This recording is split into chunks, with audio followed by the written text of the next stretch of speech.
salaamayaa jida ku hawlan halkan loo xil saaray oo ugu horeeyo gudoomiye uu yahay wasiirka arrimaha gudaha iyo saaxiibadiisa kale. waxaan salaamayaa gobolka iyo degmada ciidamada kambaniyasha injineerada intii ka qayb gashay hawsha tan weyn. waxaan ku salaamayaa salaanta islaamka. assalaamu calaykum waraxmatullaahi wabarakaatuh. waxaan u mahad celinayaa in intii isu xilqaantay oo hawsha tan oo la tirinayay hadda aad iyo aad baan ugu mahad celinayaa. mahad way leeyihiin laakiin waa laa shukru cala alwaajib, waayo dadkoodii hooyooyinkoodii iyo carruurtoodii iyo maxay tahay kuwii loo naxariisan lahaa oo halkaas 5 casho toban cid walba waajib baa ka saaran marka, laakiin waajibaadka lama wada guto.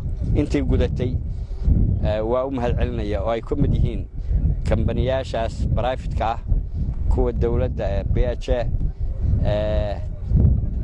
gaadiidleyda intii isu xilqaantay aad iyo aad baan ugu mahad celinayaa. waxaan kale oo farayaa wasiirada iyo dawladda wixii ka jooga ama hawshaa ku shaqo lahaa inay il gaara ku eegaan cid allaale ciddii halkan ka qayb qaadatay. sharaf bay mudan yihiin, waxay mudan yihiin in la xuso, waxay mudan yihiin in waajibaadkooda loo celiyo. dhabarkayga kaagaan xog bay yidhaahaan marka haddii aan waxba la tarin maxay tahay soo dhoweynta wanaagsan iyo recognitionka ayaa wuxuu ah shahaado sharaf bay mudan yihiin. sidaa la sheegay tani waa bilow. waxaan ku dadaalay uun maalmaha ciidda ahayd ee la shaqaynayay inaan cidina nasan dadkaasi ay isu socdaan. waxaan kale oo ka cudur daaranaynaa oo aan ka raali gelinaynaa dadka ku cadibnaa labada geesood 5 casho maxay tahay maatada leh, dad silacsan leh, odayaal leh, maxay tahay islaama leh. waa wax Ilaahay keenay. dawladdu waxaa ballan qaaday inay ku dadaasho inaanay seexan oo hadgelin ilaa ay baabuurta isu furayso.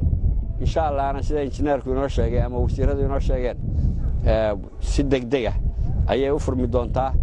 waa tii hore shaqadii hore ee emergency-ga ahayd in maxay tahay isu furo dadku ay isu socdaan.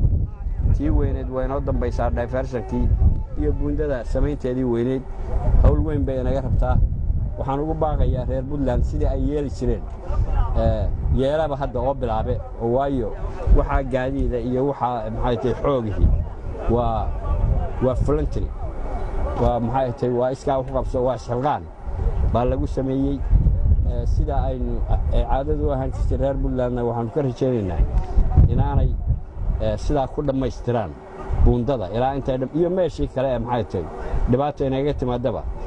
reer Puntland waa lagu yaqaanaa isxilqaanka, spiritka waa lagu yaqaanaa. waa wadadu buundooyinkan qura ma aha ilaa maxay tahay meelo badan baa shaqo inaga rabtaa. waxaan isku dayaynaa haddii alla yidhi meelaha badan inaan wada daboollo intaan ka gaari karno, waayo maalin walba dee maxay tahay haddii ayna u soo noqnoqto waxa kale waa shaqo aan joogsanayn. marka aad iyo aad baad u mahadsantihiin. waa ka cudur daaranaynaa maxay tahay dhibta dadka haysta.